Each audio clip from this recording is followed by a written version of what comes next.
The second advice, which I would give to students, including myself back in the days, which I wish I took this advice a lot more, was don't think or don't worry too much about the idea of style. I don't believe style truly exists until we've at least been at it for at least 20, 30 years. Because style, in my opinion, is an accumulation of experience. You limit your experience, you limit the growth. You know what I mean? It's a very malleable thing. And I believe it's our job as creatives to be as open as possible. Welcome to the BoldBrush Show, where we believe that fortune favors the bold brush. My name is Laura Ringlebear, and I'm your host.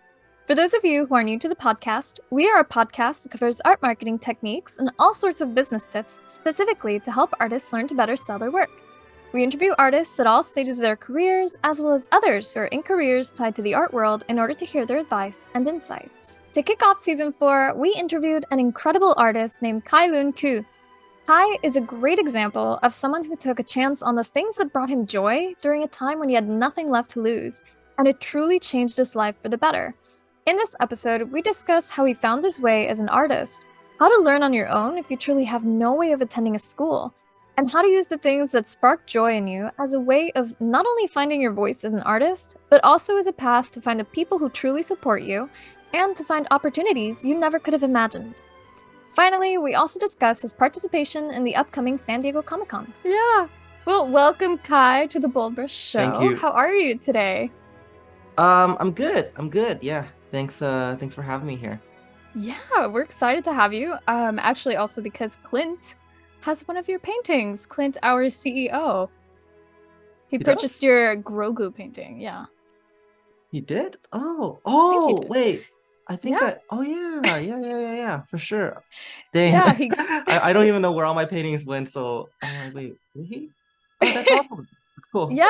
Yeah, he absolutely loves that painting. I remember he pulled it out Oh, man. actually in one episode that we did. He was showing it because Really? he Oh my loved it. gosh. Yeah, he has it in his You gotta office. tell me which episode that is. Oh yeah, I gotta find it. It might have been a non-video episode, but Okay. in any case, Gotcha. he That's freaking awesome, loves your though. painting. Yes, Oh, man. big fan. So actually, let's get started. And for those of you who maybe aren't aware of you and your work, do you mind telling us a bit about you and who you are, what you do? Yeah, for sure. So, hi everyone. My name is Kai Lun Qu. I'm a fine artist, oil painter, educator. I've been doing this for I think 10 years now, you know. Um, and yeah, I don't know how in depth you want me to get into for that, As in but depth as I you just make want, paintings. man. Yeah. But what kind of paintings?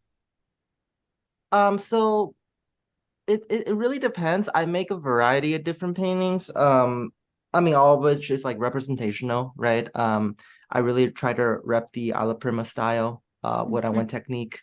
So that's majority of like, what I do or for all my paintings. And basically, I started out with doing just the traditional portraits, still lifes, plein air painting, all that good stuff for like the longest time. And it was only recently that I started venturing into, as you can see behind me, utilizing more pop culture references and imagery, but using alla prima to kind of feel these imageries. So yeah, it's been having a lot of fun with that.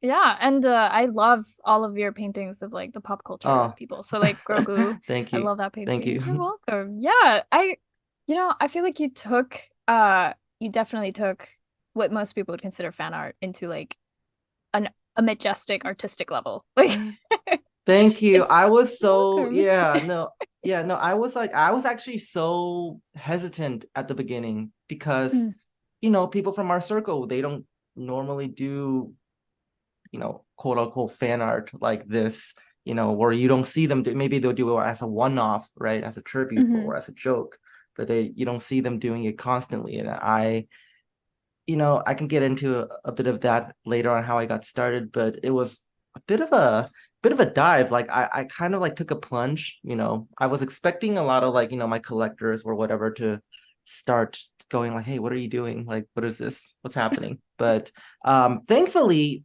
everyone's been super supportive, and I've actually gotten many great new opportunities, not only in terms of exploring different techniques, but also in terms of career. So it's been honestly one of the greatest decisions I've honestly ever made in my career. So yeah. Yeah, that's awesome. And actually, I do want to know, since from what I've heard, you're primarily self-taught, you did go to Micah, I believe. Yeah, I And did. No hate on yeah, Micah, no hate on Micah, but no. yeah. But Uh, how did that experience affect you as an artist? so when I first went to Micah, I didn't know how to paint, right? I did a bunch of drawings. I had a bit of drawing training because my parents sent me back to China for 1.5 years during high school, because it was mainly to punish me for being a bad kid and bad student. But my dad was an art professor in China, so he was able to get me in to the art academies there. I did not like art, by the way. Like I really did not like drawing. I kind of drew, like doodled like anime characters now and then, but I wasn't really that interested in like realism or whatever it is they were teaching over there, which is the 19th century Russian academic techniques that Right. has been kind of watered down to the Chinese academic techniques. You've seen Yes. YouTube videos, but basically I was there for a year and a half. So it was through kind of, I guess, just being surrounded by everybody who kind of knew what they were doing, because everyone there has been training since they were so young. So even though I didn't really want to learn it because everyone else was doing it around me, it was almost kind of like you know, like an environmental kind of situation. So I was eventually just kind of picking things here and there. So by the time when I came back to America to finish high school, I was able to kind of draw within that kind of realm. And I guess that impressed people. That's why I my teachers told me, hey, you should go to art school, which I did. And Mhm. but I only knew how to do that. I only knew how to draw like the Chinese academic way, which is, cross hatching, like doing like all the little, hatching and all that stuff, right? I didn't know how to do it any other ways. And in painting, you don't really paint like that. You don't really cross hatch in painting, right? So that was, and also because all the oil paintings I've seen in China were also good because they don't allow you to use oil paint until you've mastered drawing. Like they're Right. really serious about that. So Hmm. all the Yeah. oil paintings I've seen in China are just like super next level. So I always thought that I never could be able to use oil because I felt like it was like more of a VIP medium that I feel like I was just, not that VIP or not that cool to use. Oh, um, yeah. But when I yeah. came, but when I went to Mica, like I wasn't even thinking of oil painting. I was just mainly thinking of just doing anything else. So I tapped into photography. I tried graphic design. I tried illustration, animation. I hated all those. I was like not good. Also because I was not good with the computer, so it was Mm, just kind of torture for me to like even try to learn the programs. It just felt, I don't know. It wasn't for me. yeah. But I think it was a trip down to the National Portrait Gallery. I think if you hear my other podcast, I probably talked about. So I'm gonna just gloss over this a little bit more. But it was a trip down to the National Portrait Gallery in DC. I think this is around the end of June. No, sorry, end of freshman year. Mm, And I saw this painting by John Singer Sargent. It was my first Sargent painting that I ever mm. seen. It was the Spanish dancer. It wasn't El Jaleo, it was the study for El Jaleo. So it was the Spanish dancer. It was just her, but it was big. And I saw that. And it blew me away. It woke me up. I was like pulling an all-nighter that day. So it woke me up. I was so tired the whole entire day until that moment. And then when I saw that painting, I was like, wow, I gotta give this oil painting thing a try, right? Mm. And so when I went back to school that very same day, I bought my first oil paint kit, which wasn't that much. It was just, I didn't have enough money, so I only bought like one brush and I bought Oh, one tube of paint because I didn't have enough money. And, yeah. I'm sorry, is this like a super long like No, answer to you're the good. question? No, no, Okay, take your cool. time. Yeah. Let me know if I start rambling on, but and but anyway, so I actually felt like this was kind of in a way a good thing that I didn't have enough money because I just ended up doing a lot of open grisage, right? Because Mm-hmm. what else could you do? Yep. With just one tube of paint and Yeah. one brush. So I bought the biggest brush I could, and I bought one tube of paint, and I just did a bunch of open grisage. What I didn't know was just by doing this, it was also teaching me with the big brush, it was teaching me simplifications. Like I was not getting caught up with the small details. I was like, Mm. learning how to like capture the big form.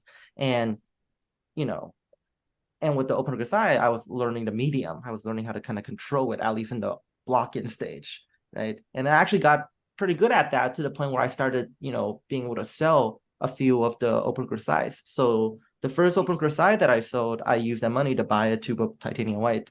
And then I did a bunch of close grisage, and then so on and so forth. I, do a bunch of paintings, like master that one painting or one tube, the one new tube that I buy. And I use the money that I make from selling that one painting to get another color, perhaps like this. I think my third color was a cadmium red.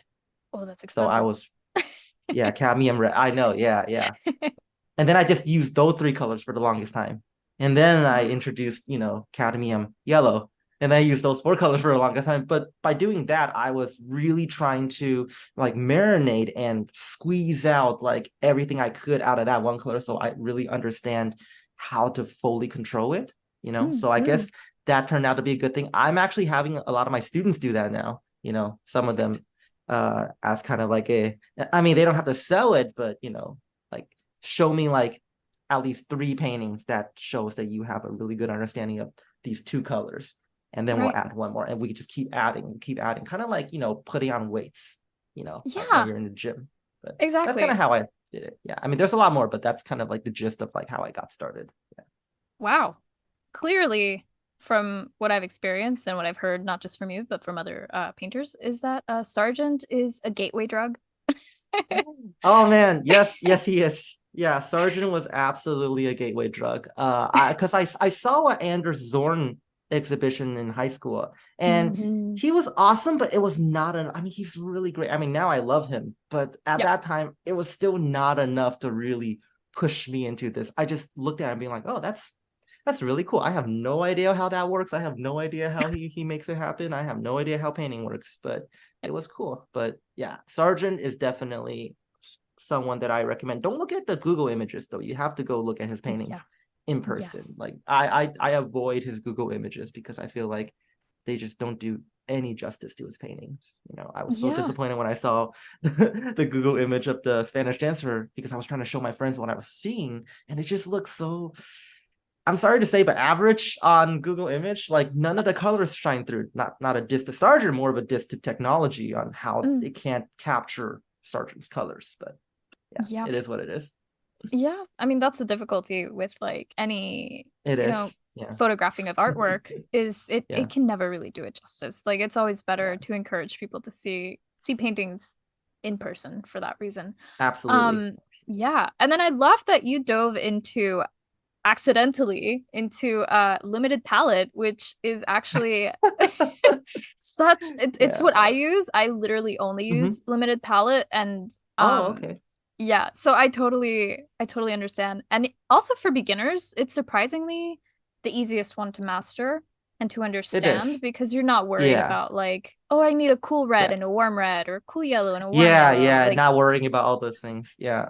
yeah, and that can get really confusing for a beginner, especially when they're like, Yeah. how do I even mix flesh, right? Which of course is just basically That's orange. a question. That's $1 million question right there. Yeah. Yeah. Oh, that's the question everyone asks when they're getting into oil painting. Um, Yeah. but basically everyone's just orange. And instead of worrying about like cool orange versus like basically the different levels of orange, it's like okay, you just have Hmm. like one that you learn to work with and then you can expand from there, which is genius. Yeah. Yeah. Yeah. So that brings me to the next question, which is, Hmm. looking back, to Hmm. when you first started to now, what has Yeah. been the most important lesson you've learned when it comes to being an artist who lives from their work? Oh man. Yeah. So I've actually been thinking about this for some time now, Mm. and I don't think there's like a simple answer I can give just because I felt like I learned so many lessons along the way. I guess the first thing that I would say is, well, okay, I'll give two lessons. One that I learned as just an artist, and Mhm. one that I learned as a student that I try to impart into my other students, right? Mhm. Is that okay? Can I say that? Yeah, dude, yeah, Yeah, go for it. cool. Awesome. So, okay, so the one thing that I learned, in my journey is, it sounds really cliche, but really just don't be afraid of being individualistic and don't be afraid of just painting or doing things that is of interest to you, even though like no one else is really doing it. I really don't believe that we always have to like try to fit ourselves inside like a mold. You know what Mhm. I mean? Sorry if you can Yep. hear my guinea pigs. They're like Oh, it's screaming okay. They're so in the cute. back. Yeah, if you're wondering what that squeaking is, that's them because they can hear me in the room. They get excited. But Oh. um, but anyways, yeah. So that is the first, I guess, advice that I would give. Just, don't be afraid of tackling things. And because for the longest time in my career, I felt like I've been painting things where it just felt like I was supposed to paint them, but it wasn't really the subjects that were really interesting to me. I mean, we're both like pretty young, right? I mean, I don't know about your interest, but I know a lot, at least for me, I'm not that interested in just, you know, random landscapes or still lives or whatever. Right? I mean, those are cool, but for me, I'm a giant video game nerd. And movie nerd, right? I love superheroes. I love, all these like larger than life characters, so that's Mhm. kind of what compelled me to, and after I started painting like, these pop culture characters, I started enjoying painting again. I was actually about to kind of go on a hiatus for the longest time because I just was not interested in painting anymore. It was just demos after demos of just portraits and figures and still lives, and I was just starting to lose interest in it.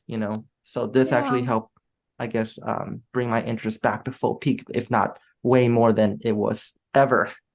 right. But anyways, yeah, so that's like the first advice. The second advice, which I would give to students, including myself back in the days, which I wish I took this advice a lot more, was don't think or don't worry too much about the idea of style. You probably heard this a lot too, right? Yeah. Where I feel like, especially a lot of people who are, like starting out younger, or maybe even like people who have been at it for maybe a year or 2 or 3 years, where they're like saying, I don't want to do things that can influence or impact my style. Like, oh, I that's not my style. I'm not gonna do it. I don't believe style truly exists until we've at least been at it for at least 20, 30 years. Because style, in my opinion, is an accumulation of experience. You limit your experience, you limit the growth. You know what I mean? It's a very malleable thing. And I believe it's our job as creatives to be as open as possible, like a sponge.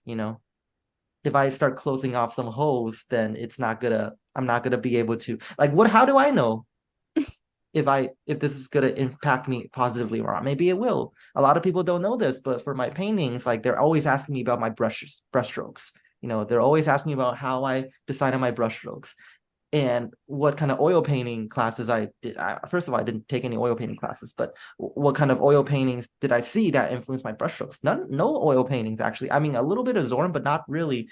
Uh, what I usually say to that, and people are usually surprised, is my brushstrokes are influenced from Chinese calligraphy because I Mm. did a bit of Chinese calligraphy back in the days.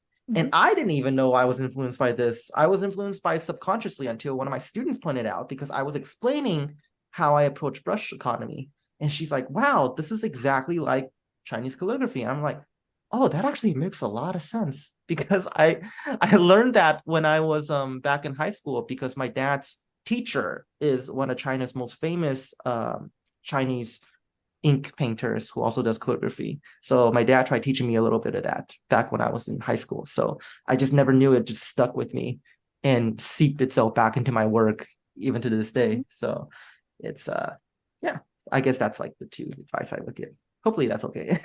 Oh yeah, it's more than okay. I think, you gave some really, really wise words. And it's very funny that you mentioned that you thought about going in a hiatus because I'm actually currently on what I'm calling a sabbatical from painting because like Mm, you, gotcha. I lost the joy Mm, because mm-hmm. of too much schooling actually. I did way Yeah, too much yeah, yeah, yeah. schooling. That I that'll did that'll do it sometimes. That'll do it for you. yeah, Yeah. I did two academic schools and then also, odd and Oh, odd jobs. dang, So that's yeah. dang. Yeah. I I mean, your mean, technique must be off the charts, but you might, you know. I mean technique I feel like it's something that over time it improves as well, but I Yeah, do yeah, think yes absolutely. I did gain a lot of technique, but Hmm. unfortunately it definitely pulled me away from my true voice and the real things that I enjoyed. And it's so funny because you even Yeah, said it, like I felt like I had to paint this because I should. yeah. That's exactly how I Because everyone felt. else is doing it, so I have to like Exactly. fit in with everyone else, you know? Yeah, Exactly. Yeah. So part of yeah. that was getting off social media and just diving into Mm. reading the books that I love. So Okay, gotcha. I'm also finding my joy and rediscovering it in like, That's the things awesome. that actually, yeah, like almost like childhood joy things. That's what it feels Yeah, like. It's for the common sure. thread. Yeah. Absolutely, absolutely, Yeah. absolutely. Yeah. And then speaking of, difficult moments and challenges, Hmm. when you first started, selling your work and like turning this into your Mm. business or your Hmm. career, really, what was the greatest challenge that you faced? I think the greatest challenge I faced when it came to selling my work was trying to do it too early. Ooh. I was trying to do it way too early. I was really narcissistic back in the days because, imagine this, I was in China and I was considered maybe like I mean, when I first went there, I was trash. I was Oh. terrible because I had no training. I was not interested. I barely even knew how to hold a pencil properly. But I guess because I wanted to fit in, I just started practicing, and I was able to catch up fairly quickly just due to the environment I think I grew up in at home. Mm, And I went from just completely zero to, I think I wouldn't rank me like the top, but definitely like above, like maybe in the top 20% of the class, right? mm, that's decent. So yeah, but to be fair, I was able to practice when they were all trying to study because Right. I couldn't follow along their classes and I was placed in the very back of the class. Why Mm, was I placed in the back of the class even though I couldn't follow along? I couldn't understand because my dad, that was part of the punishment. But he gave me a book on on the Russian Academy, mhm. and he gave me a sketchbook. So all day long, I think for you know classes were starting at 6 in the morning, and you know Oh, we go all the way to like 12, and then from 12 to 10, or those are regular classes, and from 12 to 10, it's art classes. So art classes go till 10 p.m. So it's 6 to 10 p.m. every day, 6 days a week. I was just drawing. So oof, of course I was able to nonstop. catch up. And of course it was great because a lot of my friends that's like sitting next to me would offer me critiques, be like, hey, so that was really helpful. But Mhm. when I came back to the States, I was used to just being with like one of the guys. But when I came back to the States, because America doesn't have that kind of training in high school, Yeah. maybe No. a few very small selected numbers, but not really, right? Hmm. So I immediately went from, oh, just one of the guys to the guy. Like Oh. I went to like the guy who's like, oh man, like everyone's just like, oh my God. And I like that feeling. I'm not gonna lie. I like that feeling. I was really narcissistic, so I just kept letting it fuel Oh. me, you know? Yeah. Well, that's And normal. Yeah. yeah, yeah. So because of that, I started trying to just sell my work really early on because I just thought I was good. I wasn't good. I was okay. I was decently average for someone my age. Let's just say that. I was not like I was, you know, definitely not compared to some of the younger students nowadays you see, especially in ateliers. I was not there at all. But Oh. I thought I was okay because I didn't know anybody else, you know. Like when you're in Mhm. a small fishbowl, you think you're the biggest fish ever, but True. then they drop, you know. So Oh. actually it was funny because it was when I'm gonna finish this sentence first, but Mhm. yeah, so I tried selling my work really early on, and I did end up selling a few, and I really regret that because now those works are out there, you know, Oh, and I don't want them to represent me now because, you know, it doesn't fit, it doesn't match, right? So yeah. I would say that was like the biggest challenge I had. I mean, in hindsight, right? Like just thinking about it, I wish that I kind of held off on trying to sell my work Mhm. that early on. I wish that, you know, I think Alex Venezia said it best. I think he said this one thing. Was it him or was it someone else? I forgot, but it was a quote I really like, which was, "Don't worry about selling, just make the painting so good that people can't ignore it." You know, I think he said that, but I love that quote. And I always say it, and I always, you know, so I wish I knew that quote before, but even then I probably would have not listened to it. So, you know, but Yeah, I yeah. don't I know. think That was good.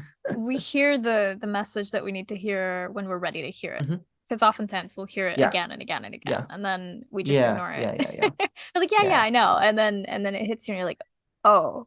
yeah, yeah. You didn't really know. Now you know. But Yeah. At BoldBrush, we inspire artists to inspire the world because creating art creates magic, and the world is currently in desperate need of magic. BoldBrush provides artists with free art marketing, creativity, and business ideas and information. This show is an example. We also offer written resources, articles, and a free monthly art contest open to all visual artists. We believe that fortune favors the bold brush. And if you believe that too, sign up completely free at boldbrushshow.com. That's BoldBrush show.com. The BoldBrush Show is sponsored by FASO. Now more than ever, it's crucial to have a website when you're an artist, especially if you want to be a professional in your career. Thankfully, with our special link, faso.com/podcast, you can make that come true and also get over 50% off your first year on your artist website. Yes, that's basically the price of 12 lattes in 1 year, which I think is a really great deal, considering that you get sleek and beautiful website templates that are also mobile friendly, e commerce, print on demand in certain countries, as well as access to our marketing center that has our brand new art marketing calendar. And the art marketing calendar is something that you won't get with our competitor. The art marketing calendar gives you day by day, step by step guides on what you should be doing today, right now, in order to get your artwork out there and seen by the right eyes so that you can make more sales this year. So, if you want to change your life and actually meet your sales goal this year, then start now by going to our special link, faso.com/podcast. That's faso.com/podcast. Yeah, I think that's also one of the funny things about, being a young person. There's a saying, I can't remember who said it right now. It's some guy, mm, some dead guy, but he said, "I'm not young enough to know everything." And I hmm love that quote because it's so yeah, true with young people. The whole idea of like Icarus flying close to the sun, or like I'll be fine. yeah. I got this. But I think that's also there is some used to that as well, where you hmm still took that first jump. You're like, fuck it, I'm doing this. I'm gonna hmm sell, and here you are, like now you're selling a ton. So Yeah, yeah. yeah, and you Really have lucky, really students. thankful for that. Yeah. Yes. And if it wasn't for that younger you who like had the balls to like just do it, maybe you'd be in a Yeah. different place. Yeah, no, absolutely. I think I was yeah, absolutely. Yeah. Yeah. So, as someone who is self-taught mostly, right? I mean, you were, Hmm of course, exposed to the insane Yeah. as hell Russian hmm academic style, which Yeah, yeah, in yeah. in academic circles we all love the Russian Yeah. academic style for like, structural purposes. Um, hmm but as someone who's primarily self-taught, and maybe we have listeners who are also self-taught and, maybe they're hmm struggling or they don't know where to start, what advice would you give them? So the term self-taught, that's also like something that I want to kind of address really quick, just Sure. because I feel like a lot of people don't understand what that truly means. A lot of people think that means you're sitting inside your room, not looking at anything, just trying to figure out yourself. Yeah, Mhm. that like you're not gonna really get anywhere doing that, right? So Yeah. for me, I believe it's like more like self-teaching or self-directing in a Mm, way, right? I like that. Because I was like so hungry for this information and I just didn't know where to get it. I didn't even know what ateliers were at that time. Like I didn't know anything. But I started doing some research, right? I started trying to, and it all came from me looking and discovering, not just Sargent, but I saw Sargent and I'm like, I wonder if there's anyone alive that still reps maybe that mindset or philosophy. And that's how I happened across Richard Schmidt. So, and his Alla Prima book. And that Alla Prima book became my teacher almost. Like everything that I learned was from the Alla Prima book. But I think especially for listeners who are self-taught, some advice I would give as someone who was also pretty much self-taught is you really just need to take all the information you can, however you can. I can tell you a little bit of how I took some information too. So I didn't have money back then. Like I was super broke. Like I think I was literally just, man, I was like super broke that time. So I didn't have money for classes. I barely have money for paints. I barely have money for anything. So what I did first was YouTube, right? But YouTube doesn't have, like, I wasn't listening to the tutorials because there was no good tutorials back then on YouTube. I mean, there were tutorials, but they weren't good. However, there were trailers for the DVDs of people like David LaFell, people like Morgan Weisling, Jacob Collins, like, Jeremy Lipking, like all these DVDs. I couldn't afford the DVDs, but I could afford watching like the 30-second trailer on YouTube, the 180p like trailer on YouTube. And that's kind of what I did. I remember there was this one Morgan Weisling video. I don't know if you know him, but I remember, he's like great representational classical painter. Also from, I don't believe he's directly from the Schmidt school of like painting, but, closely related. Mm-hmm. And he had this one video where he was just showcasing, how he like paints like a big painting. And it was very low quality, right? It was old YouTube, low quality. And I remember it just showed like him, and then it showed his palette, and then it showed like the start of the painting, which is him just kind of going in, blocking a little bit. And then all of a sudden it transitions into maybe 2 hours into the painting. And then it transitions once more into the finished painting. So I had to like piece everything together. I was like, okay, what was happening in between? And then I even started pausing with every little microsecond. I was like pausing, I was looking, and there was a shot of his palette where he was already mixing, right? I'm pointing to my palette, you can't really see, but he was mixing. And I was even looking at the direction of like, okay, well, I'm seeing a bit of a streak here. So maybe he went from this color here and then this color here, almost like dissecting like a crime scene in a way, right? Like, what colors he used first, like how much, like, I was looking at, you can't really tell, but I was looking at just, like sometimes when you're stabbing into like paint, like it leaves like a little bit. So I was looking at how much there was even there. Right. Like, how much so up. I was really trying to, exactly. So I was just trying to dissect everything. So that was the first thing that I did, first way. Right. And that's something anyone can do. I mean, now it's like, you don't need to do that because there's so many great online videos now, right? Mm-hmm. including the company that I'm with, Sentient Academy. They have a whole library of free videos, and I'm just like, where was this when I was trying to learn? And that's actually part of the reasons why I'm with them, because I'm like, wow, I want to contribute and make it easier for someone else, so they didn't have to go through what I had to go through, which is just flipping through those 3 low resolution 30-second video all day long. But so that was the first thing that I did, and the second thing is actually thanks to the connections and friendships that I made. My first, I guess, real art friendship was with my friend Devon Rodriguez. I don't think you know who he is. I mean, if you do, he's basically the most viral artist right now. He's the guy that draws the people on the subways and gives it to them, So yeah, that's my homie right there. He and we were like pen pals for the longest time back in the days when we were in high school. And he was in New York. I was in California. He was the high schooler in New York trying to do it. I was the California kid who's trying to do it. So that's how we became friends. And when he realized I was going to MICA, which is in Baltimore, which is close by to New York, definitely closer than California, he was like, hey, why don't you come up to New York? I'll introduce you to some of the people here. because at that time he went to the high school of art and design in New York, and that's where people like Ricky Mujica, Max Ginsburg, that's where Garen Baker, like that's where they all were kind of thriving in, right? So he took me to my first, I guess, model session, which is actually a drawathon that was being hosted in New York, and it was hosted in his high school. But it's cool because it was like an all-day 24-hour thing. They went through all, like, the whole night. They had, I think, over 10 models in different rooms, long poses, short poses, costume poses, you know. It was cool, like nude poses, everything. And when I showed up there, I recognized this one person sitting there, and I recognized him because David Casson painted him, and it was Max Ginsburg. And I'm like, oh my God, that's Max Ginsburg. And then Devon's like, yeah, you want to go say hi? And I'm like, yeah, let's go say hi. So we went to go say hi to Max. Max was really grateful. I realized something too. Everyone was sitting behind Max, even though it wasn't a demo. It was like because I guess people were intimidated. I didn't feel that way. So I basically tried pulling my, setup right close by him.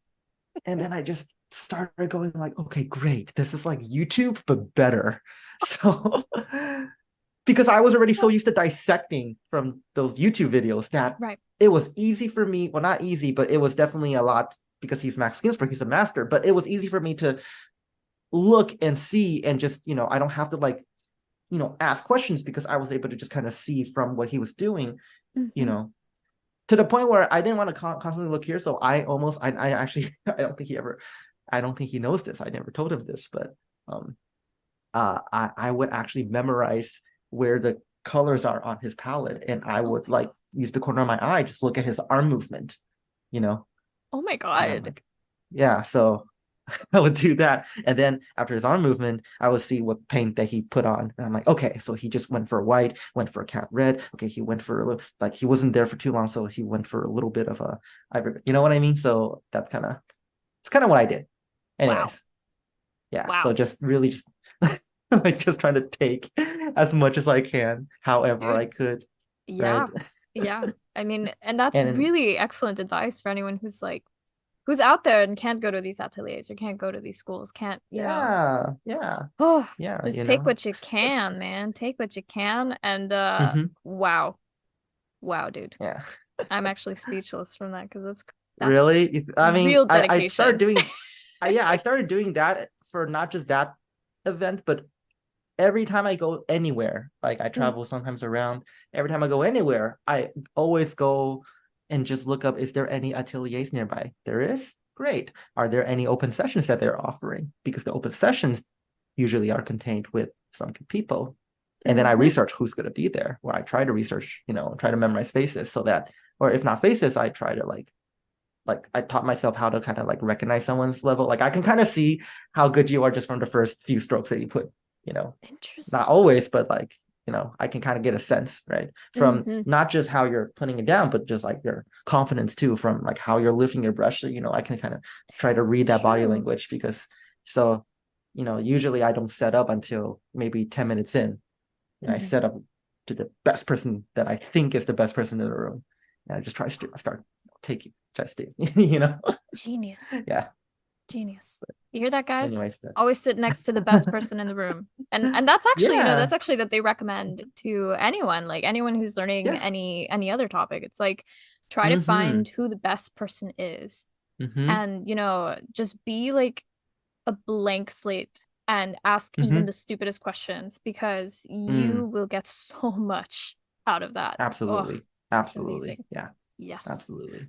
And then, it's really great too to have that network, right? It's good to at least today it's so easy with social media, like to find ateliers, to find open sessions, and any of that.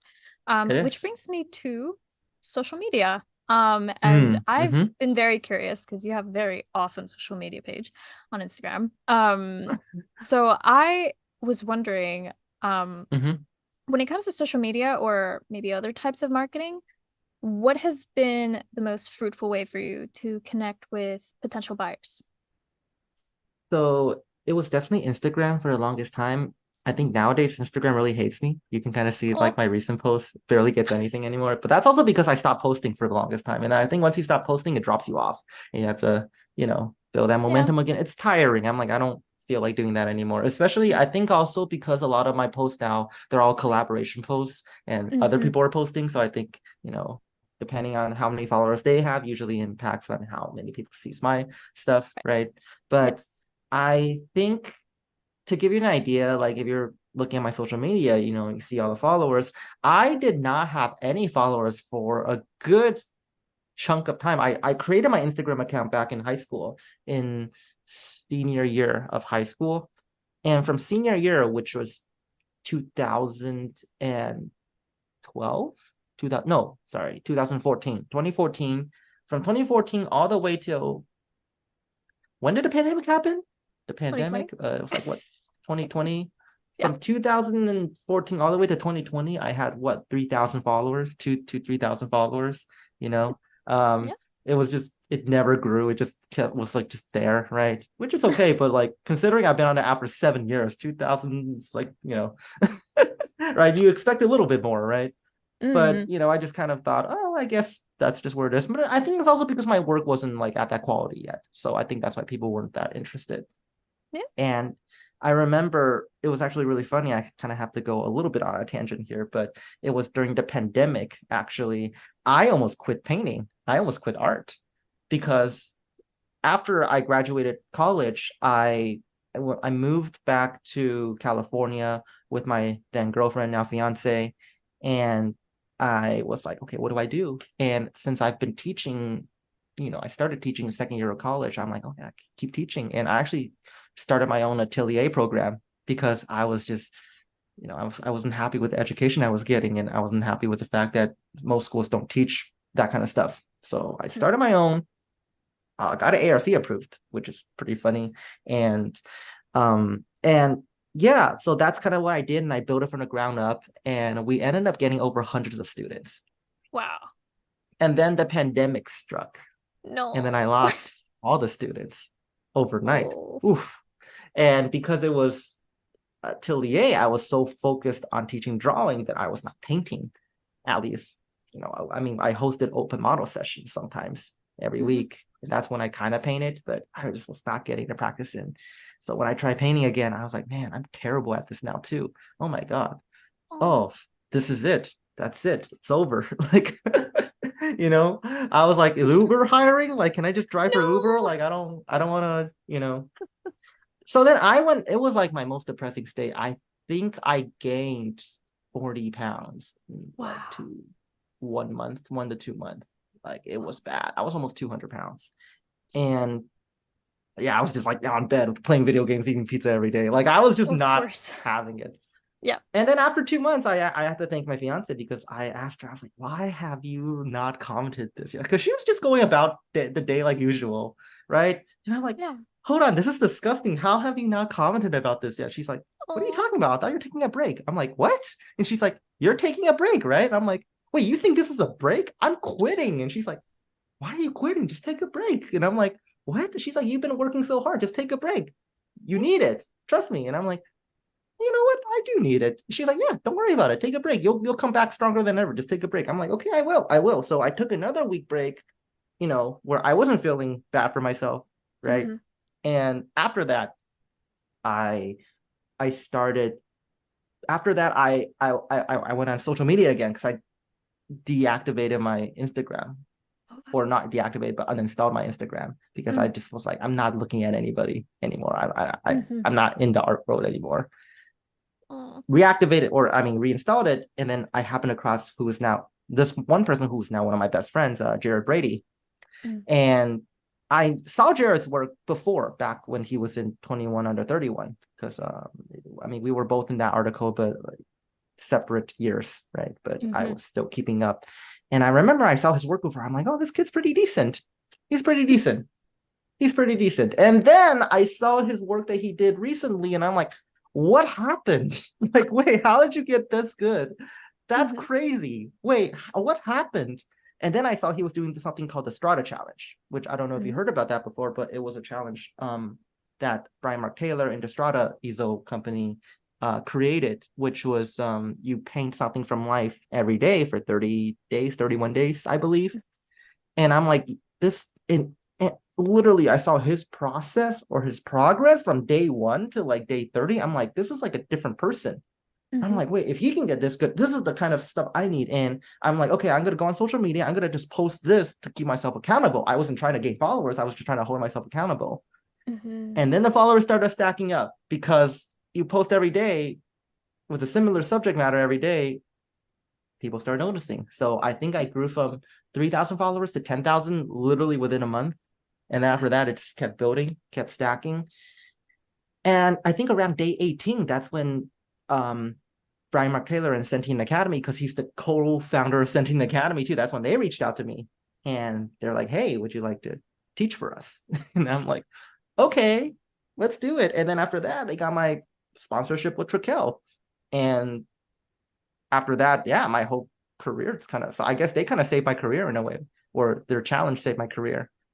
That's And awesome, though. and because not only did I gain a lot of followers, and especially I feel like after you hit 10K, once people see that K, I think they see you as more trustworthy. So Yep. I started getting more messages on commissions, and people were, more willing to kind of actually go through with it. And yeah, I think over that course, I think I did maybe around 60 commissions that time.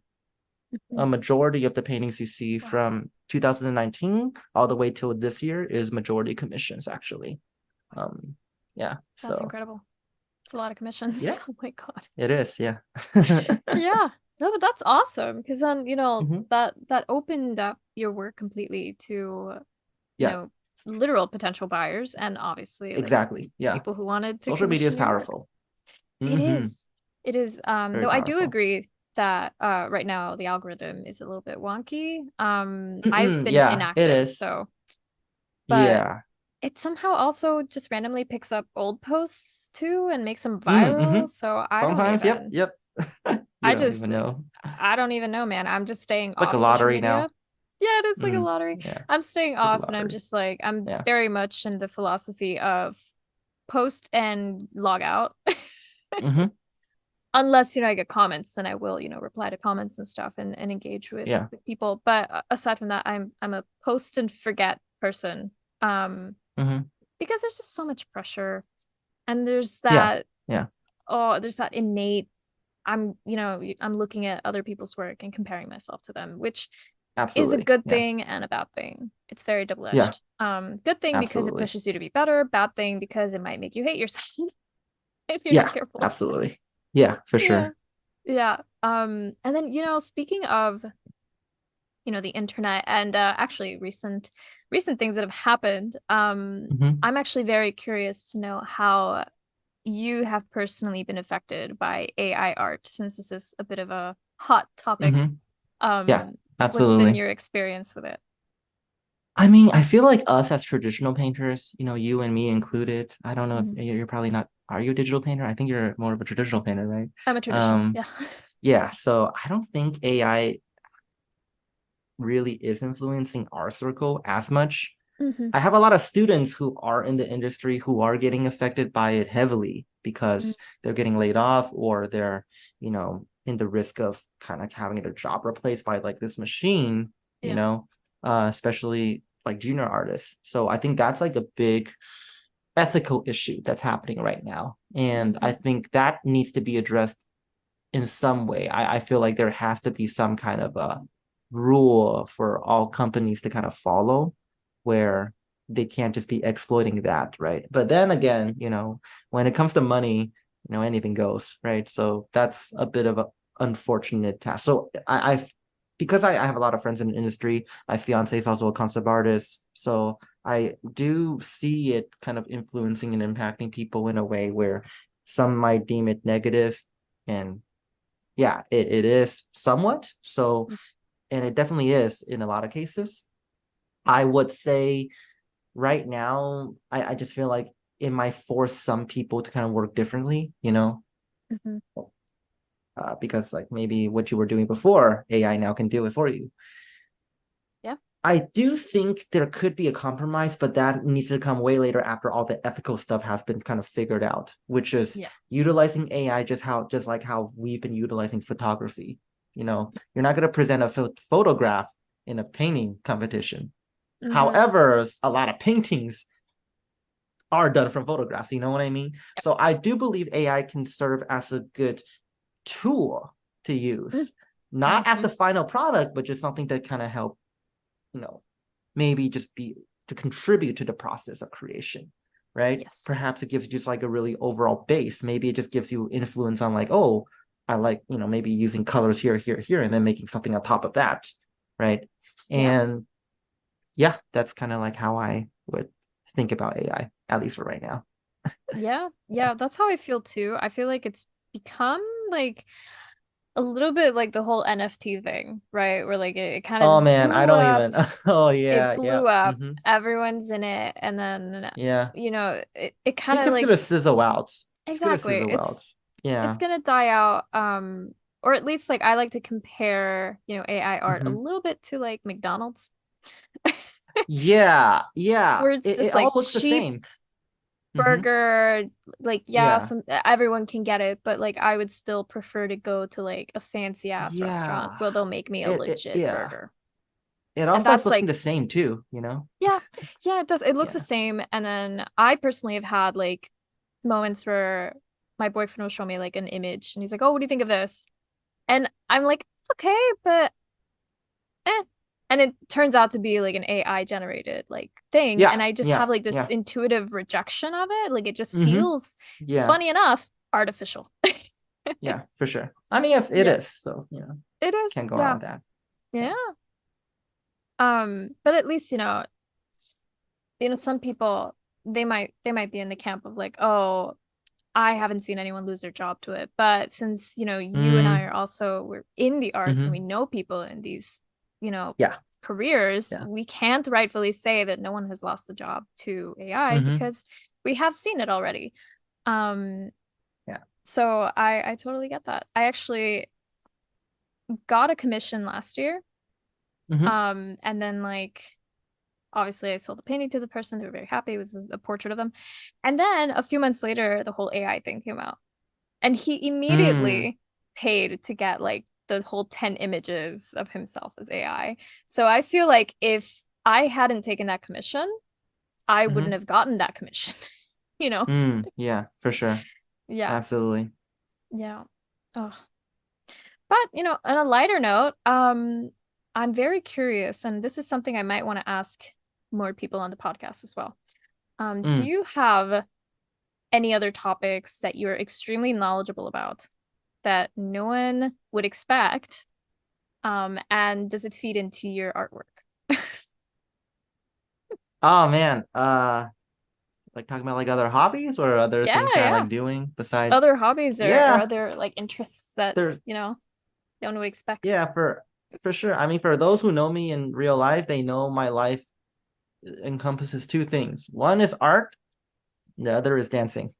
Ooh. Like, um, I do yeah, so I'm into dancing and it does kind of influence my art some way, so I can get into that a little bit. But yeah, the type of dance that I do is a street dance funk style called popping. Ooh. And it originated in California.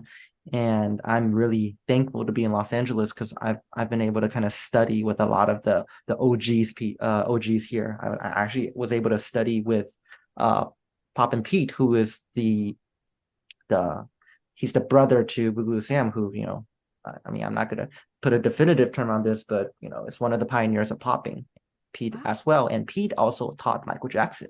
So Michael's first dance style Damn. was popping as well. He learned a lot from like the OG poppers. So all the moves, like a lot of the isolations you see him doing, like the glides, the moonwalks, all that's all from popping. That was all taught to him from the poppers. So yeah, that's kind of like something that I enjoy doing immensely just because I feel like it's still creative, but it's so different than painting.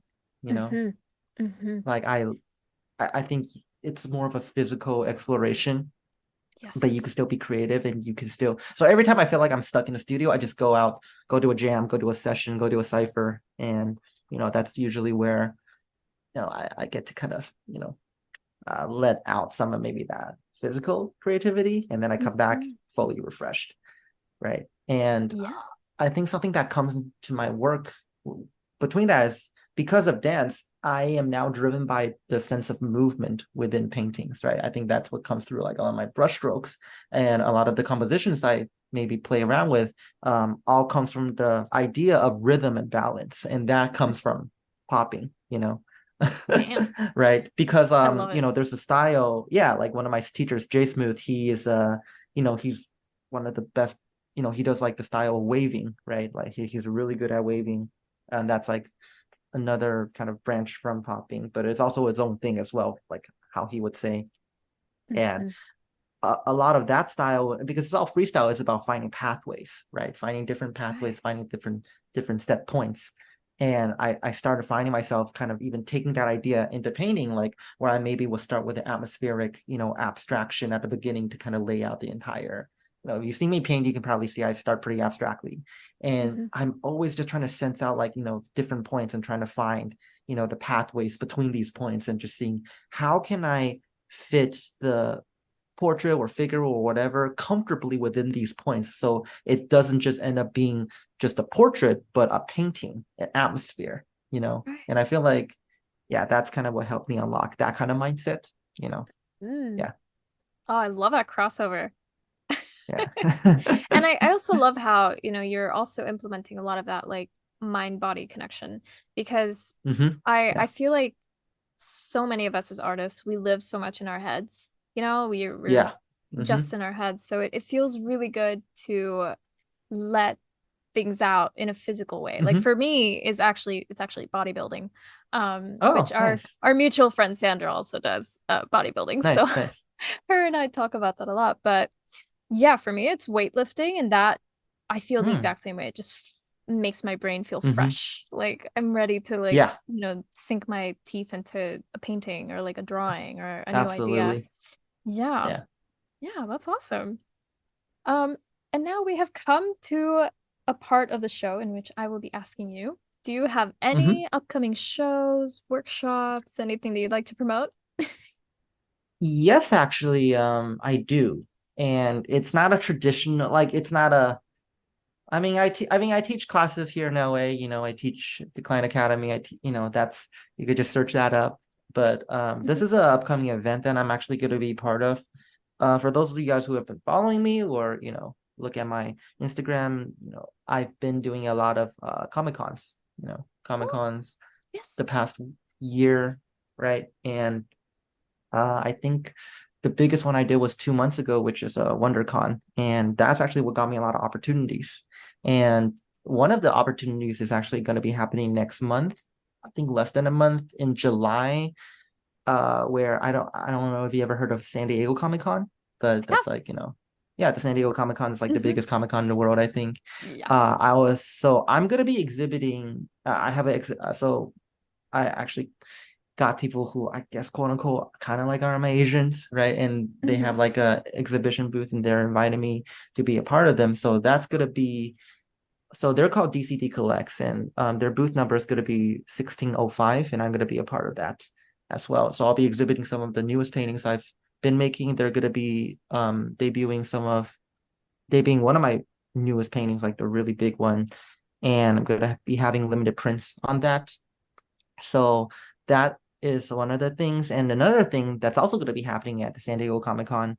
I don't know how many people can actually go who's listening to this because it's so hard to get tickets, but keep it on download, guys. But I actually got reached out by Marvel to do some work for their game Marvel Snap 2 months ago at WonderCon. The art director came up and saw my work, and so they invited me up to do a stage panel with them, like behind art talk at San Diego Comic Con. That's going to be next month as well, and they're going to be debuting some of the works I've been doing for them, as well as the time lapse that I've been doing for them as well. So I'm super excited for that because I've never thought. I mean, you see pictures of celebrities where people who are like, art celebrities like on those stages where like, behind the tables with their name. You see images of that. You never think that you will actually be a part of that, but here I am. So that's something that's also going to be happening. So So same event. exciting. Yes. Yeah. Oh, So, just keep it on the down low because I think they want to wait to announce me or announce that I'm a part of them until when they announce it like next month, but it should be fine. yeah, should be fine. Did I I mean, say? Yeah, should be fine. we're a I mean, I'm not relatively saying what small I'm podcast, so yeah, I'm not saying what I'm doing for them. So I mean, yeah, I am doing paintings for them. I'm not saying which paintings. of So course. wait to Exactly. see. Yeah. It's like clearly you're making Yeah. paintings for them. I mean, that's not a secret. Mhm. Yeah. But that's so awesome. Congrats. Oh my Thank God. you. Thank you. You're Yeah, that's why I welcome. feel like I'm slowly stepping away from like the fine art world and edging my way slowly Listen. into like the more entertainment arts world. And I felt weird about it for the longest time, but now I feel like, you know what? These are more my people. I feel like I have more in common with these guys than, you know, no offense to the fine art circle, but I always feel like I don't really have that much in common, right? Yeah. I Besides just mean, liking painting. But yeah. you just gotta follow your tribe and follow, Yeah. that internal human connection. It's like Yeah. you can't force a connection that isn't there, and I totally understand that. Because I'm also Yeah. breaking away a lot more from the academic. I mean, I Okay. haven't shown the work that I've been doing because I mean, I've been Mhm. hiding from the universe, but I totally understand that Yeah. desire to just, maybe not say goodbye, but also say, I'm gonna go over there now. You know? For sure. Yeah, absolutely. Yeah. Sometimes I think we have to do that. I Yeah, really think that we owe ourselves to do that, to really absolutely. find out truly what it is we are actually interested in. Yes. Yeah. Give ourselves that freedom to explore Exactly. and Yeah. communicate with other branches of the arts that maybe we wouldn't have thought would impact us so Yeah, deeply. for Yes. sure. Oh, hell yeah. Great. And then where can people find more of your work? I just updated my website.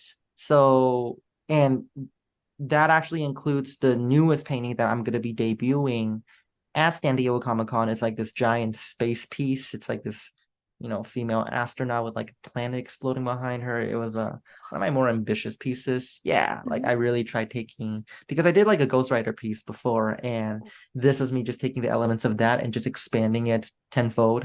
So, Yes. yeah, I just updated my website on that, and I try to keep my website as updated as possible, and Instagram, but yeah, so my website and Instagram both under my name, Kai Lun Q, so you can find it Mhm. like that. Yeah. Perfect. Yeah. And we'll include all your links as well in the show notes so Oh, people can yeah, just, yeah, well, get in that's there. easy. Yeah, that's Yeah. easy. Yeah. Well, awesome. Thank you so much, Kai. Thank you so much for having me. Of course. Anytime.